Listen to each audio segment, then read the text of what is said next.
îi se arată Sfânta Muceniță Paraschevila Stareț și spune: Părinte Stareț, ce întreabă părintele ce s-o ruga el?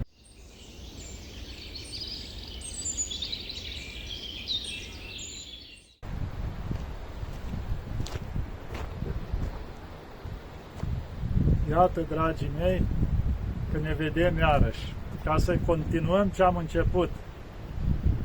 Sper să mă auziți, bate un pic curentul din partea asta, dar o să încerc să vorbesc mai tare.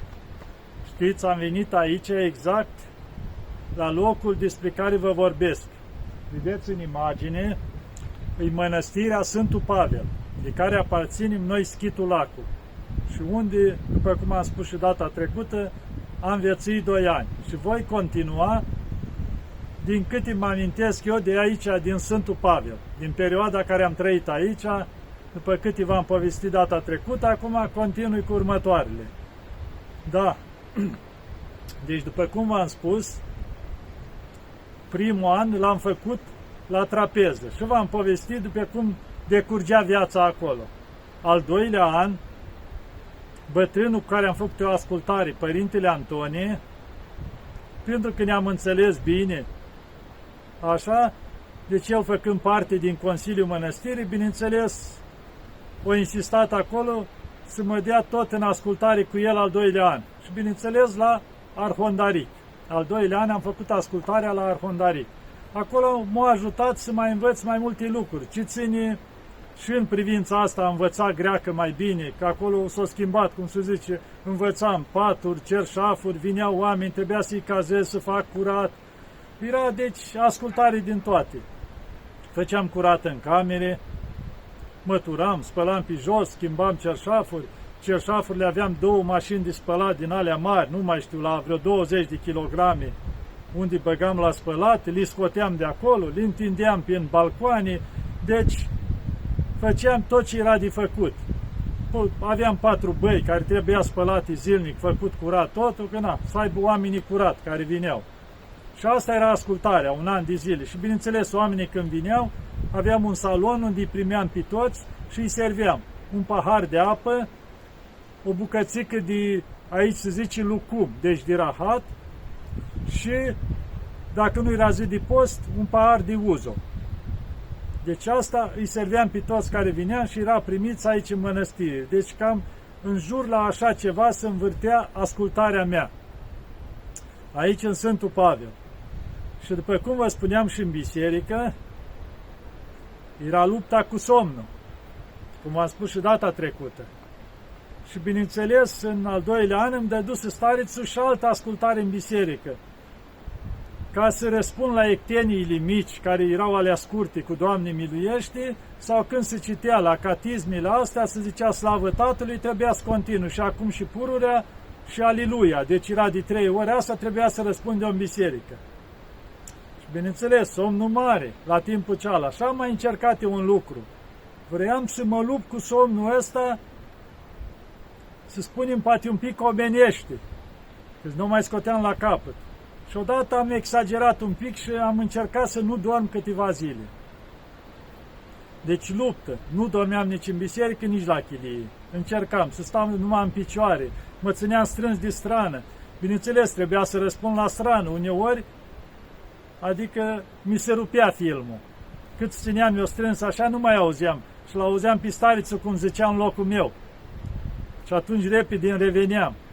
Deci era lupta asta. Bineînțeles, m-a costat un pic atunci nedormitul ăsta, că mi-am stricat ochii la timpul cealaltă. Deci ajunsesem să am ca nisip în ochi tot timpul și ochii roșii. Deci nu mai, adică am stat prea mult timp fără să mă odihnesc. Și în felul ăsta o cedat. Și bineînțeles, s-a și slăbit un pic vederea și nu mai puteam la soare sta deloc, fără ochelari de soare. Deci mi se înroșeau ochii, nu mai rezistam. Și atunci am luat ochelari care erau heliomatici de ăștia, cum se zice, care se închideau la soare și erau și de vedere, cu un număr, cu +1, ca să mă ajute. Și bineînțeles, asta a fost, i-am purtat câțiva ani de zile, o să ajung și acolo cum am scăpat de ei. Sper să nu uit. Da. Și În felul ăsta mă luptam ca să depășesc asta cu somnul. Mi-amintesc odată, eram în biserică și era în timpul liturghiei și am ieșit din strană, ca să spunem așa, cu fața spre strană și mă țineam cu mâna așa de strană și încercam să stau în picioare, așa, să rezist. Deci, bineînțeles că mi-a cedat totul, cum se zice, dacă aici te prinde somnul, cedează și genunchii. Și în momentul ăla am scăpat picioarele așa. M-am scăpat de pe strană și am căzut pe spate. În timp ce cădeam pe spate, așa ca prin, cum se zice, că m-am trezit atunci, era o sobă de fier foarte grea aici, jos, univa jos. Și am apucat să mă prind cu o mână de colțul sobii, dar am căzut pe spate unde era icoana Sfântului Dimitrie. Și în momentul ăla când am ajuns aproape, m-am lipit de icoană, așa, cădeam pe spate și m-am ținut cu mâna de sobă, cumva m-am arcuit așa și m-am aruncat înapoi în picioare de la asta. Și acolo, chiar alături în strană, era un frate român care vinise, el v-am povestit la început, împreună cu noi acolo în Sfântul Pavel. Și stând el în strană, a observat toată faza asta. M-a văzut cum am căzut până la icoana Sfântului Dimitrie și am revenit ca un arc înapoi. Și se uită așa la mine, că dacă nu te prindea Sfântul Dimitrie, nu știu unde ajungeai. Adică cumva a fost așa, parcă m-a arcuit Sfântul Dimitrie înapoi și mi-am revenit. Ei, deci asta ținea de lupta asta cu somnul. Și bineînțeles, mă și rugam mult la Maica Domnului să mă ajute să depășesc asta și m-a ajutat. Nu mai rețin dacă atunci, chiar când eram încă la Sfântul Pavel în ultimul an, sau după aceea, dar cred că cam atunci a fost, fără să-mi dau seama, mi-am dat seama că rezist și eu să stau o noapte întreagă la o priveghere fără să-mi fie somn. Și pe parcurs am început să-mi dau seama. Zic, mă, dar chiar nu mi-e mai somn. Adică rezist și eu să stau, care eu, după o jumătate de oră, după nu știu cât în biserică, mă chinuiam. Ei, acum puteam și eu să stau liniștit la o priveghere, să mă rog cu metania, să nu-mi fie somn toată noaptea. Deci o îngădui Maica Domnului la un moment dat să-mi ridice lupta. Și să fie ceva normal. Adică mai departe să lupt eu cu lupta asta omenească, cu trupul. Când te odihnești, adică să rejești în biserică. Înțeles, dacă ești obosit, atunci e mai greu. Dar să nu mai fie lupta asta. Și atâta bucurie aveam, bineînțeles, ca să-mi dea Maica Domnului să mă ajute în asta, i-am făgăduit și eu ceva. Și bineînțeles că Maica Domnului mi-a împlinit și ea lucrul ăsta, dacă i-am făgăduit ceva și m-am ținut și eu de cuvânt, cum se spune. Tot ceva cu nevoința mea care trec peste ea, ca să mă ajute Maica Domnului. Am promis că o să țin și eu ceva, o să fac ceva și m-am luptat și eu să îmi țin făgăduința. Da. Ceea ce am învățat aici în Sfântul Pavel, ca să vă spun așa, cel mai frumos lucru care în călugărie am învățat ascultarea la milimetru. Ascultarea pentru Dumnezeu, deci nu ascultarea oarbă. Și chiar mă amintesc odată l-am întrebat pe Stariț despre care v-am spus cu viață sfântă. Și pe Stariț, care au fost cei mai frumoși ani în călugărie?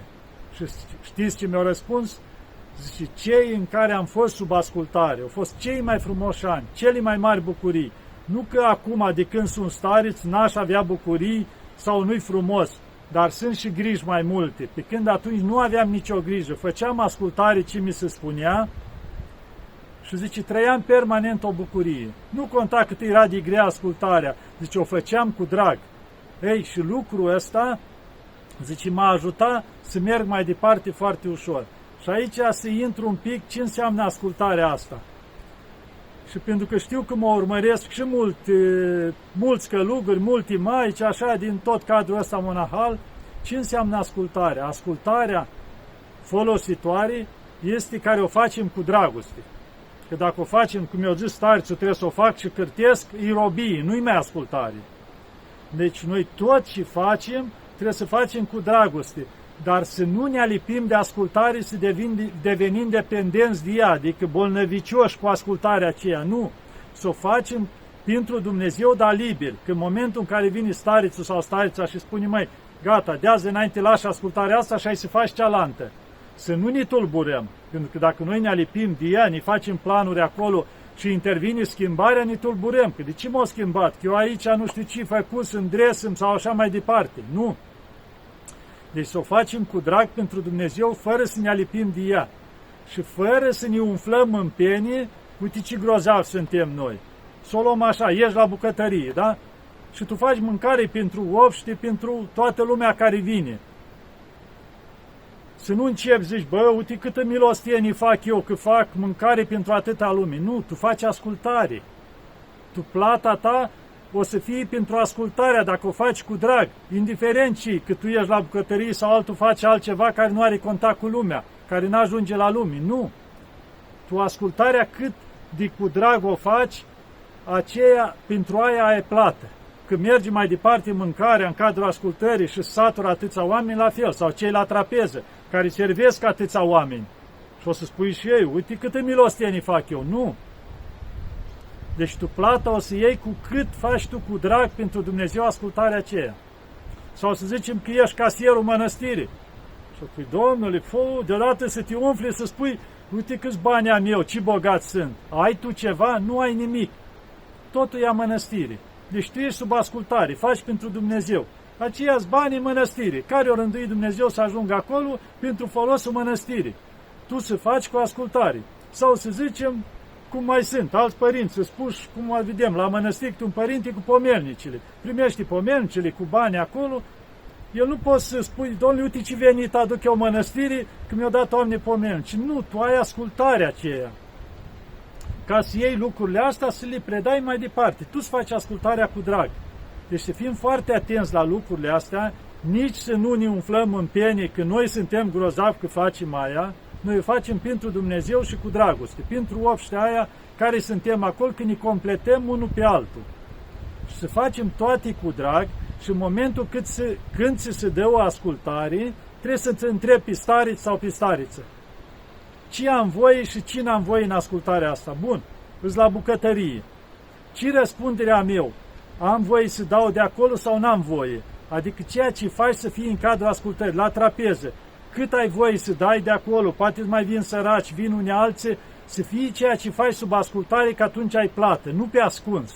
Sau ești casier, la fel. Adică ce ți se permite ție să ajungi din banii ceia de la caserie sau nu ți se permite? Sau cu pomencile, cum am spus, tu aduni acolo, trebuie să întrebi, am voie de acolo, dacă vin săraci să le dau sau ceva, sau hotărăște mănăstirea și de ea. Deci să fie toate sub umbra ascultării, că atunci avem plată, nu ne tulburăm, nu facem pe ascuns și atunci le facem cu drag ca pentru Dumnezeu. Deci să nu ne luăm asupra noastră, cum se zice, greutăți străine. Nu, noi trebuie să fim liberi și să le facem toate cu drag. Și dacă facem cu drag și pentru Dumnezeu, atunci o să avem și plată, și liniște sufletească, și folos. Deci aici am intrat un pic, așa, ce înseamnă ascultarea asta, din puțina mea experiență, cum zic și în atâția ani, când am trecut și eu prin diferite lucruri. Și să nu intru prea mult în asta, că trece timpul, cu ascultarea asta aici în Sfântul Pavel. Deci, v-am spus, am întâlnit oameni minunați. Și chiar să revin iară ceva aici, a fost un stareț, Andrei, aici, cu ceva ani înainte. Chiar sunt părinți aici, chiar discutam cu un părinte și măi, pe mine m-a călugărit starețul Andrei. Când eram tânăr, un părinte mai bătrân îmi povestea. Zice, să vezi odată, zice, starețul ăsta Andrei se spovedea la un părinte, la un duhovnic bun, Codrat, de la Caracalo. Și zice, era o fire mai iute cumva părintele ăsta Andrei, starețul. Și mai la tinerețea lui, așa, au avut ceva ispite aici în mănăstire. Și s-a dus omul hotărât să plece de aici. S-a dus și cu bagajul tot, s-a dus la duhovnicul lui, la Părinte Codrat. Și a spus, părinte, nu mai rezist acolo, uite ce mi-au făcut, uite cu tare, gata, plec, nu mai pot, cu tare. Nu asculta părintele cu răbdare, era un duhovnic așa, sporit. Și zice, da, mă, ai dreptate în toate. Și l-a lăsat, și discarce ăsta, îi dădea dreptate în toate, bun. Ăla mulțumit că Domnul i-a dat dreptate, duhovnicul, deci e de partea lui, cum se spune, l-a înțeles. Și amă, după ce l-a ascultat tot, zice, acum vreau să-ți dau ascultare, o să mă asculți? Da, părinte, orice fac. Era sigur că acum îi dea ce-și dorește el. Zice, uite ascultarea care ți-o dau. Îți iei bagajalul frumos și te întorci înapoi în mănăstirea Sfântul Pavel de unde ai plecat și faci ascultare acolo.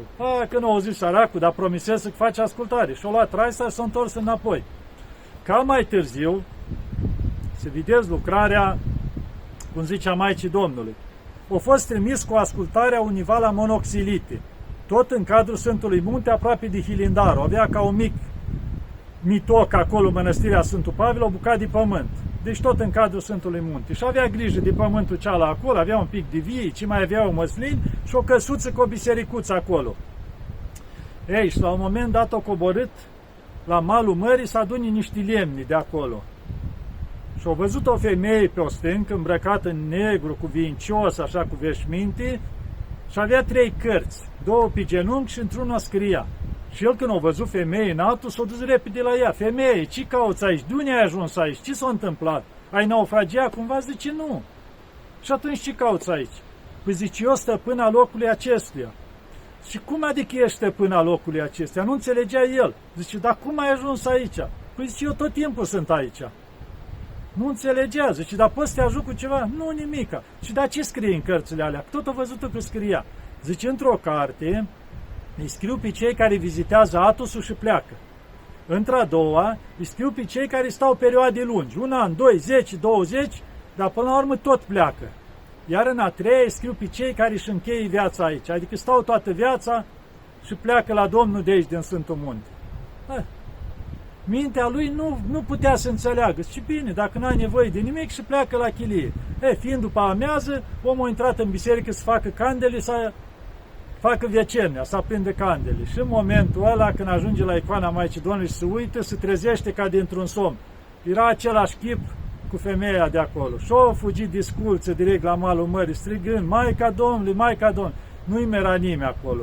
Și-a început, Maica Domnului, iartă-mă că n-am știut că ești tu. Zice, mai îngădui odată să te văd. Și în momentul ăla au simțit o mireasmă de mir, de s-a umplut locul ăla, dar nu mai văzut-o. Adică doar i-a arătat Maica Domnului că este acolo, doar nu mai vede. Vedeți ce dar i-a dat Maica Domnului să o vadă, dacă a făcut ascultare și s-a întors în mănăstirea lui. După aceea, tot același părinte, când era în Sfântul Pavel, mai târziu a ajuns stareț în Sfântul Pavel. Și la timpul ăla fusese canonizat Sfântul Nectarii. Ei, și pentru că circulau multe zvonuri, acuzații asupra Sfântului, el o mai crezut din ele. Și nu avea atâta evlavie. Zice, acum o mai fi sfânt și ăsta, nu vedeți cât îi se spune că o făcut? Și într-o noapte îi se arată Sfântul Nectarii în slavă mare. Și îi spune, Părinte Andrei, de ce nu crezi că sunt sfânt? Nu eu m-am simțit, zice, Dumnezeu m-a simțit cu harul lui. Și atunci când a văzut el cu câtă blândețe, cum a vorbit Sfântul și în lumina aceea, când s-a trezit atunci, iartă-mă, Sfinte, gata, de atunci au adunat părinții și au spus, de azi înainte de ziua Sfântul Nectarii, facem priveghere, ca un mic hram, și o să facem un paraclis în cinstea Sfântului Nectarii. Și au făcut paraclis în cinstea Sfântului Nectarii și de atunci au început să-l serbeze cu multă, așa, dragoste, să spunem. Da, ați văzut cât de frumos lucrează Sfinții și cum lucrează Maica Domnului. Ce să vă mai spun eu? Uitați și cu darurile astea care în cadrul ăsta călugăresc, să spunem, cum ni le dă Dumnezeu sau cum îngădui să pierdem anumite lucruri. Era un părinte la mănăstirea Dohariu și avea darul foarte așa de la Dumnezeu să cânte foarte frumos. Și la biserică îi încânta pe toți, cum se zice, cu vocea lui, l-ascultau cu drag. Ei, și la un moment dat, când se duce o dată la biserică, afon total, exact cum sunt eu. Deci nu mai putea cânta deloc. Se chinuia, încerca, părinții, ce ai pățit, părinte? Nu știu. Au început toți să roage, au văzut că nu avea nimic, vorbea normal, doar nu mai putea cânta. Și-au pus părinți stareți, toți părinții la rugăciune. Și după 3 zile, îi se arată Sfânta Muceniță Paraschevila Stareț și spune, Părinte Stareț, și ea întreabă părintele ce se ruga el. De 1 an de zile se ruga la mine, pentru că avea evlavie la mine, dacă are ceva care îl împiedică la mântuire, să iau de la el. Că el vrea să se mântuiască. Și știi ce îl împiedica de la mântuire? Zice, la început o cânta doar pentru Dumnezeu, cu toată dragostea. Dar pentru că a început să fie lăudat de oameni, zice, încet a început să cânte pentru oameni. Adică cânta din ce în ce mai frumos ca să-l audă oamenii. Deci l-a dat deoparte pe Dumnezeu. Și în momentul ăla, cântând pentru oameni, a început să-l prindă slava deșartă. Și asta îl împiedica de la mântuire. Și de asta i-am luat vocea. Și așa o să rămâie, zice. Pentru că asta pe el îl împiedică de la mântuire. Ați văzut de ce uneori ne îngădui Dumnezeu anumite daruri să ni le ia? Pentru că nu le folosim pentru ceea ce ni s-a dat. I s-a dat să cânte pentru Dumnezeu, pentru slava lui Dumnezeu. În momentul în care o schimba pentru oameni, i-a luat Dumnezeu darul ăsta. De asta noi și în viața călugărească trebuie să fim foarte atenți, să nu ne înălțăm cu ceea ce facem, chiar de facem lucruri bune, să fie toate spre slava lui Dumnezeu, că în momentul în care nu mai facem pentru Dumnezeu, facem pentru oameni, pentru interese materiale, ne-am pierdut scopul. Deci lupta noastră trebuie să fie toată pentru slava lui Dumnezeu. Și să-i mulțumim că are grijă de noi, se îngrijește de noi. Nu vedeți câtă grijă are de noi, indiferent ce se întâmplă în lumea asta. Când gădui uneori necazuri, războaie diferite, toate astea nu sunt decât pentru folosul nostru. Noi vedem partea exterioară, că mor oameni, că se întâmplă necazuri, că boli, că diferite situații. Dar la Dumnezeu, nu că le vrea Dumnezeu, El doar le îngăduie, dar la Dumnezeu toate au un folos spre mântuirea noastră, că trebuie să îndreptăm anumite lucruri. Da, dragii mei, ar fi multe de spus aici la Sfântul Pavel, dar o să încerc să nu mă lungesc, pentru că încerc să mă mențin aici, în jur la 20 de minute, cum fac eu. Vedeți cât e de frumoasă mănăstirea, aici am petrecut 2 ani de care v-am spus, în următoarea filmare poate o să mai continui ceva de aici, plecarea mea de aici din nou la Schitul Lacu, că 2 ani am stat aici. Deci cam în mare v-am descris un pic din bucuriile de la Sfântul Pavel, din luptele, ispitele și chiar uitasem să vă spun, în primii 2 ani la Schitul Lacu am mai și pictat un pic. Ca să știți, am pictat vreun an de zile, am pictat, așa în limita cum am putut eu. Cel puțin, știu eu, 10-15 icoane tot am pictat. Nu calitate super, dar în limita care am putut. Bineînțeles, după aia am renunțat la asta. Așa a rânduit Dumnezeu. Deci, Dumnezeu ne dă de toate. Dar trebuie să vedem și noi ce darul ne-a dat Dumnezeu, trebuie să încercăm din toate, ca să vedem care-i darul dat de la Dumnezeu pentru folosul și mântuirea noastră și pentru a ajuta și pe cei din jur. Că nu este om care să nu fi dat darul Dumnezeu, prin care să fie de folos și celorlalți din jur și pentru el. Da, dragii mei, cam atât au fost pentru acum, să ne ajute Maica Domnului, să ne aibă în brațele ei, să ne acopere de toate necazurile, suferințele, de toată nebunia asta care e în lumea asta și să ne ții totdeauna în brațele ei. Doamne ajută!